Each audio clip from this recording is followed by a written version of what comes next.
Hard work is hard. Most people don't like working hard.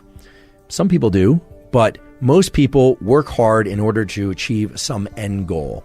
End goals are terrific and rewards are terrific, whether or not they are monetary, social, or any kind. Because of the way that dopamine relates to our perception of time, working hard at something for sake of a reward that comes afterward can make the hard work much more challenging and make us much less likely to lean into hard work in the future. There's a classic experiment. Children in nursery school and kindergarten drew pictures. And they drew pictures because they like to draw. The researchers took kids that like to draw and they started giving them a reward for drawing. The reward generally was a gold star or something that a young child would find rewarding. Then they stopped giving them the gold star.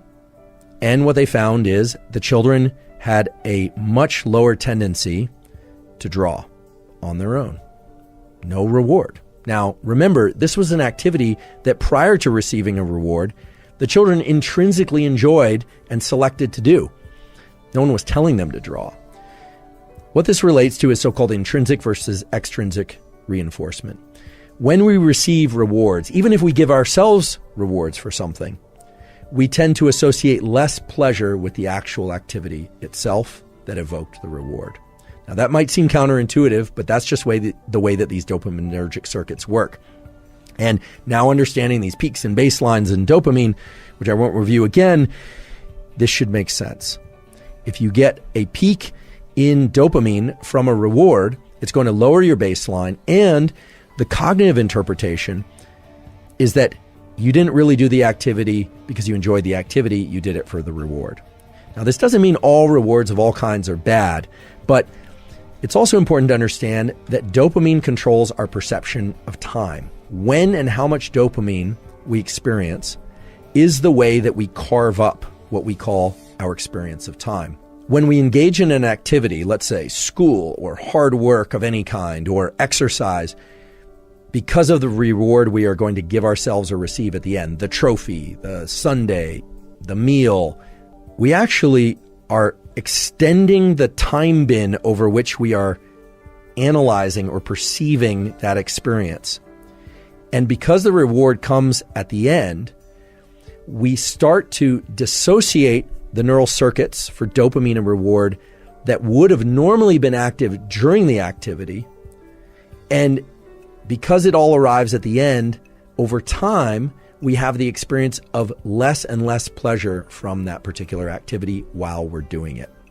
Now, this is the antithesis of growth mindset. My colleague at Stanford, Carol Dweck, as many of you know, has come up with this incredible theory and principle, and it actually goes beyond theory and principle, called growth mindset, which is this striving to be better, to be in this mindset of I'm not there yet, but striving itself is the end goal. And that, of course, delivers you to tremendous performance. It's been observed over and over and over again that people that have growth mindset, kids that have growth mindset, end up performing very well because they're focused on the effort itself. And all of us can cultivate growth mindset. The neural mechanism of cultivating growth mindset involves learning to access the rewards from effort and doing. And that's hard to do because you have to engage this prefrontal component of the mesolimbic circuit. You have to tell yourself, okay, this effort is great. This effort is pleasurable, even though you might actually be in a state of physical pain from the exercise. Or I can recall this from college, just feeling like I wanted to get up from my desk, but forcing myself to study, forcing myself. What you find over time is that you can start to associate a dopamine release. You can evoke dopamine release from the friction and the challenge that you happen to be in.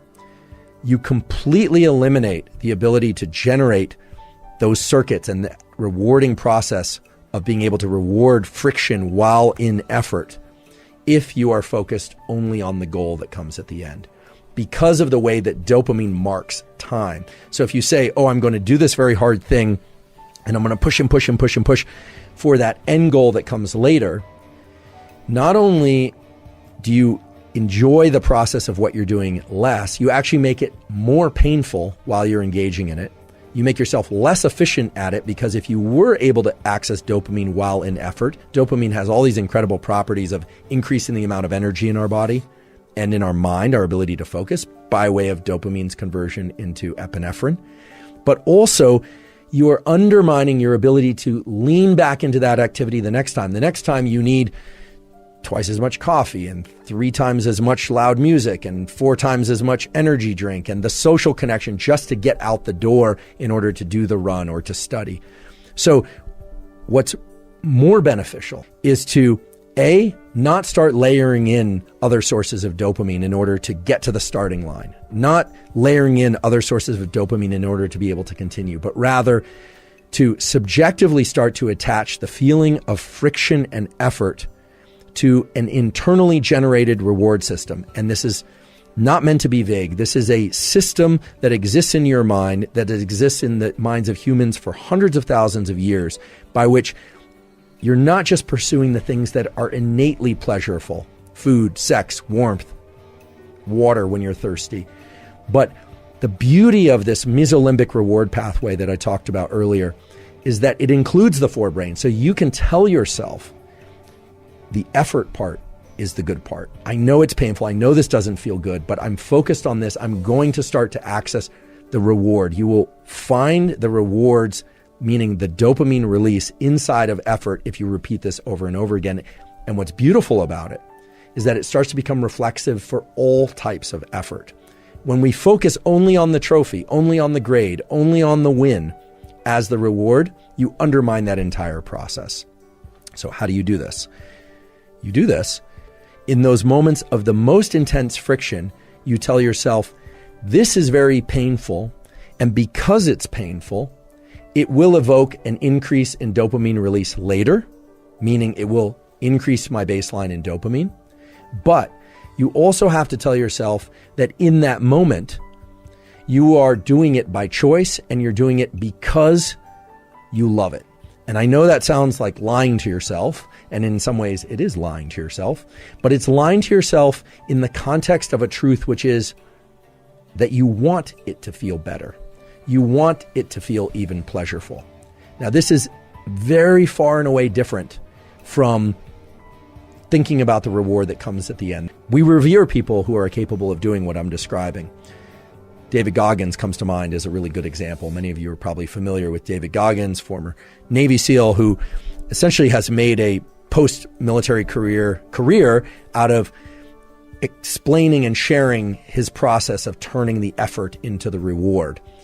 There are many other examples of this too, of course. Throughout evolutionary history, there's no question that we revered people who were willing to go out and forage and hunt and gather and caretake in ways that other members of our species probably found exhausting and probably would have preferred to just put their feet up or soak them in a cool stream rather than continue to forage. The ability to access this pleasure from effort aspect of our dopaminergic circuitry is without question the most powerful aspect of dopamine and our biology of dopamine. And the beautiful thing is it's accessible to all of us.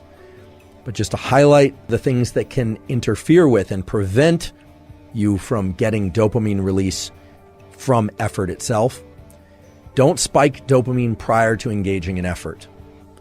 And don't spike dopamine after engaging in effort. Learn to spike your dopamine from effort itself.